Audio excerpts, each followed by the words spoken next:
తెలుగు రాష్ట్రాలల్లా మళ్ళా వానలు షురువైనాయి. పట్నంలో ఉన్నోళ్ళు ఇన్ని రోజులు ఎండల నుండి సరంత సల్లగాలి పీల్చుకుంటుంటే ఊర్లల్లో మాత్రం రైతన్నలు మళ్ళా వానలు పడితే ఇంకింత ఎక్కువ పంట నష్టమైతది, వద్దు వద్దు అని గుబులు పడుతున్నారు.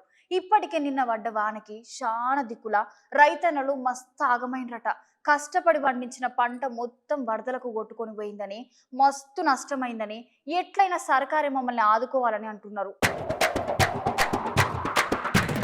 అవునోళ్ళ ఎండాకాలం వానలు పడితే పట్టణంలో ఉండేటోళ్ళు ఏమో గానీ రాష్ట్రంలో ఉన్న రైతన్నలు మాత్రం కండ్లాల నీళ్లు పెట్టాల్సిందే.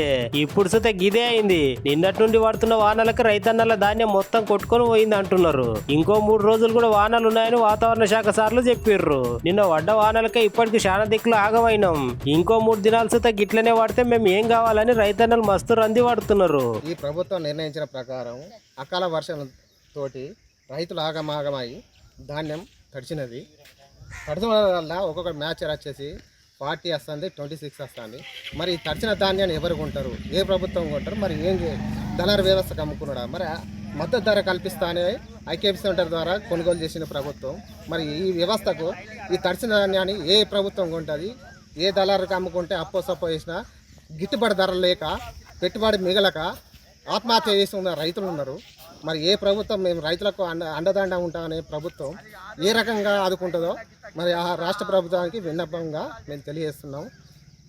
తడిసిన ధాన్యాన్ని గిట్టుబాటు ధర కల్పించి కటింగ్ లేకుండా కొనుగోలు చేయాలని ఈ రాష్ట్ర ప్రభుత్వానికి ఐకేపీ సెంటర్కు వరి కొనుగోలు కేంద్రాలని తక్షణమే కొనాలని ప్రభుత్వం జారీ చేసినా కూడా లోకల్ అధికారులు స్పందించి అసలు కల్లాల ఏరియాలో కూడా చూడడానికి కూడా వస్తలేరు.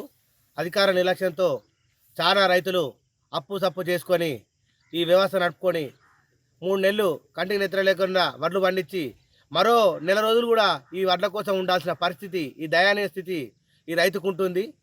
దయచేసి అధికారులు స్పందించి తొందరనే ఈ వడ్ల కొనుగోలుని మొదలుపెట్టాలని, తరుగు లేకుండా బేషరతుగా కొనాలని మిమ్మల్ని మీ ఛానల్ ద్వారా మా చంద్రవేలి గ్రామం తరఫున వేడుకోవడం జరుగుతుంది.